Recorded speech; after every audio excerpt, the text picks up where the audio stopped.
Hello and welcome to Global News Factory. I'm your host, Vikrant. The UK is in serious trouble now.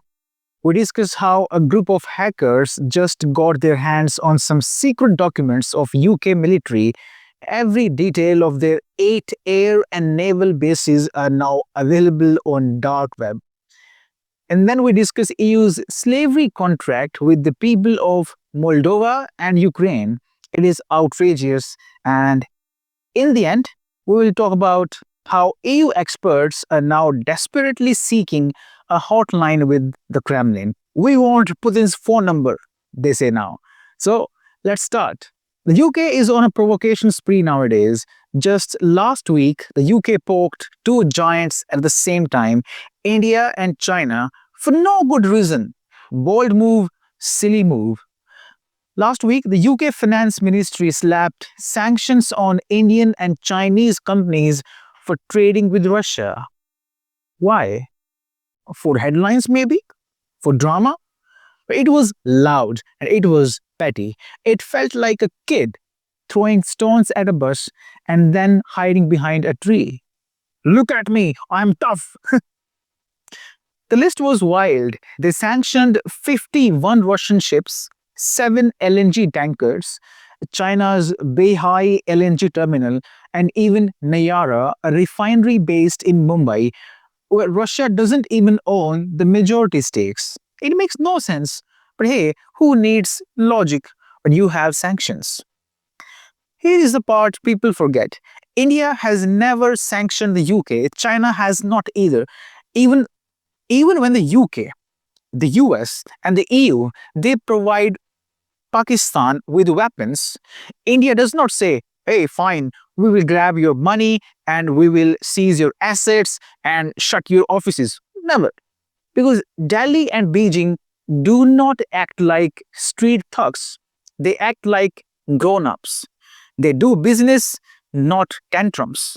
And now things get darker. Russia's FSB said the UK is also militarily involved in the war and is helping Ukraine hit energy sites inside Russia with long-range strikes.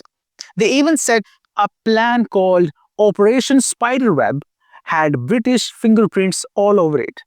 If true, that is not just poking the bear, that is poking the bear while stealing its honey and filming a TikTok. So what did they expect? A thank you card? No. And then happens a boom. Action, reaction. Sorry, UK, physics works that way. A major cyber attack has just hit the UK. Hackers have apparently grabbed hundreds of secret documents of UK military and dumped them on the dark web. Not soft stuff, real defense documents. The Ministry of Defense went into panic mode, lights on, phones buzzing, coffee cups shaking. Who left the door open? They're asking now. Reports said the hackers got in through a contractor called Dodd Group, DODD. This company does technical maintenance for military bases, not just one, around 8 both air and naval bases. That means passwords, drawings, weak spots, repair schedules, maybe all of it is gone now. If you hold the keys to the workshop, you can open every toolbox. One of the sites in danger is RAF Lakenheath in Suffolk, the base that hosts American F-35 fighter jets. The fancy, stealthy, super expensive ones. If even a slice of those details are leaked, that is not a paper cut, that is a deep cut. Stealth meets spotlight now. So before anyone cries, oh, poor innocent UK is now being targeted, let's rewind to May, the month of May.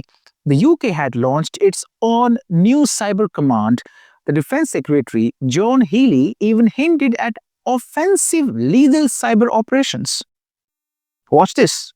With the development of technology, the plans for the cyber operations, and in particular the new plans that we're confirming for a digital targeting web, that we can do that job of deterring more effectively in the future. We can do it not just more effectively, but we can do it in a way that is more lethal and a stronger part of NATO's common defense. So let's not act surprised when the other side also brings a sword. If you open the game, don't whine about the scorecard. Now, the main question, who is behind this major cyber attack? Well, UK is already blaming Russia for it. The investigation is on, okay? And now let's see where it goes and what they manage to find out. But this is the lesson for every Western stooge out there. If your enemy knows the exact wiring of your bases, the model of your doors, the timing of your guards, you're not safe, you're cooked. You are a recipe. All that is left is seasoning and heat. You see, Russia, India, and China did not start this fight. They did not throw the first stone. They did not run the first cyber operation, but they will remember. Don't pick fights you cannot finish. Don't write checks your security cannot cash. And don't confuse noise with power. Play silly games, win silly prizes. Moving on, the EU is cooking a new recipe. It looks like membership, but in reality, it is like sit down and be quiet. Politico says Brussels is floating a plan for Ukraine and Moldova to join the EU without full voting rights. Not for 1 month, not for 6 months, for a certain period, they say. What is that? A week? A decade? That is not a rule, that is a leash. Now, as per 3 diplomats in Europe and 1 EU official, I am quoting this from Ukrainska Pravda, the idea is that new member states would not have full voting rights for a certain period until the EU carries out a major institutional reform to prevent abuse of the veto power. Wow! Read that slowly. Abuse of the veto power. Veto is not a toy, veto is the seat belt. It stops the EU car, from running over the small passengers. When you call the seat belt abuse, you're not doing safety, you're doing speed. Today it is Hungary using veto to protect its own rights, to protect its energy sovereignty. In 2019, it was Poland fighting for its own court reforms. In 2015, it was Greece trying to breathe under debt. Every few years, someone clashes with Brussels, and that is normal, I think.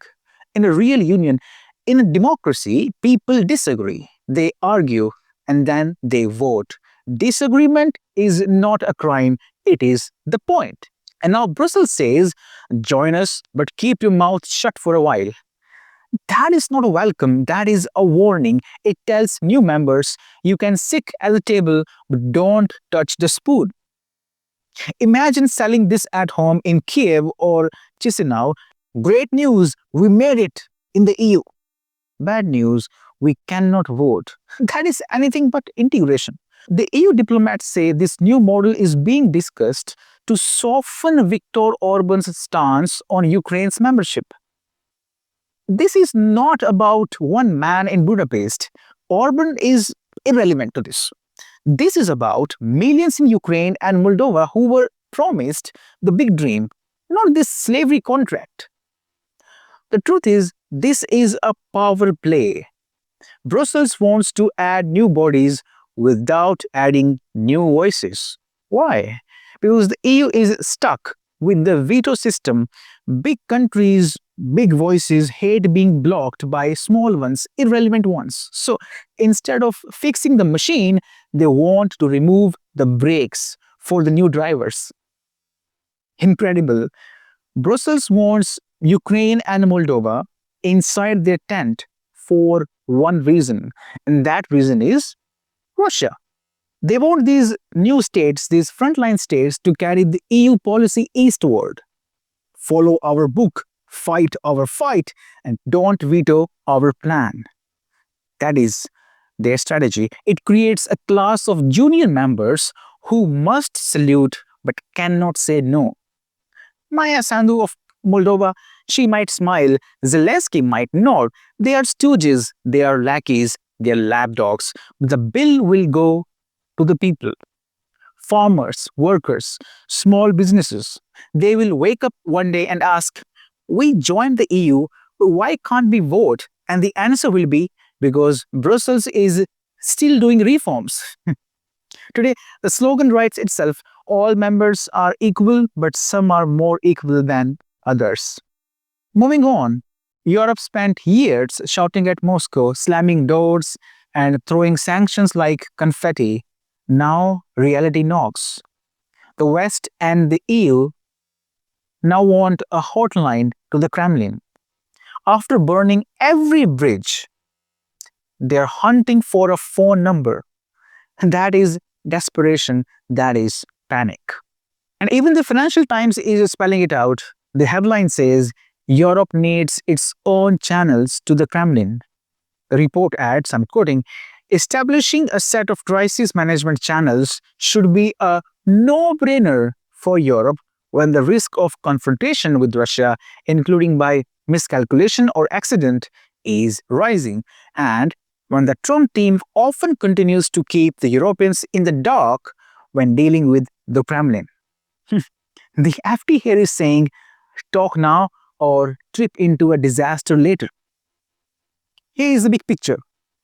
All the big players of the world, they talk to Putin, they talk to Russia every week, every month, be it China, India, Africa talks, the US talks, business continues, deals happen, lines stay open. Only one group buried its head in the sand and called it a pillow. That is Europe. They sanctioned Russia, cut diplomacy, they funded a proxy war, declared total economic war, and then they looked surprised when Russia did not vanish. Newsflash, if you lock the door and throw away the key, don't act shocked when you are stuck outside.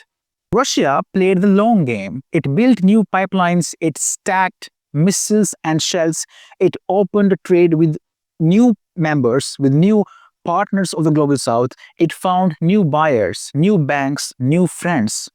Europe, meanwhile, gave speeches and hashtags. It posed for moral selfies while the rest of the world did business.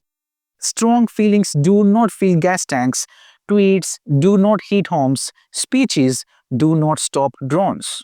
So yes, Europe wanting a new hotline with Putin is a smart move. It is also a late move. It is also a loud confession.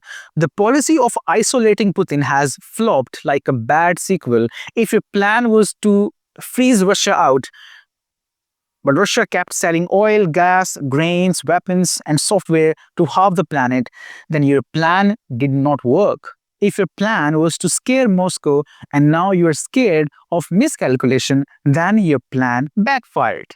So yes, this new plan is a hint and a hope, a hint that EU leaders now see the chessboard, a hope that they will play it better. So let's see where things go.